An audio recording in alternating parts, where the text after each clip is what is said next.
Menyediakan file audio akhir ditulis untuk berbagai kumpulan pelajaran. Di sini ada disentuhkan sedikit sahaja.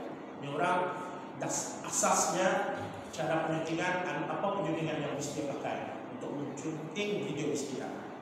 Okey, di sini juga ada disediakan jadwal sepanjang 3 hari kita ini. Ini jadwalnya. Yang terkadang di hari ketiga kita ada ujian. Bukan maksudnya ada penyampaian sijilnya ada, tetapi lepas bis kita ujian, berkah bis kita itu kami masukkan dalam sijil. InsyaAllah tidak akan dimalukan. Kami habis ketahuan aja berkah Quran dapus. Tapi ini bis kita ada ujian bertulis dan berkah itu akan kami print di sijil bis kita. Berapa bis kita dapat? Adakah bis kita mendapat A atau adakah bis kita mendapat B? So insyaAllah sepanjang kita hadir kursus ini, aku pun sudah dikirim berkah. Akan diterangkan lagi pembacaan berkah ini oleh tenaga pengajar.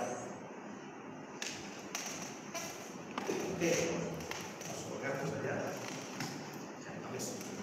Itu saja. Membawa masa.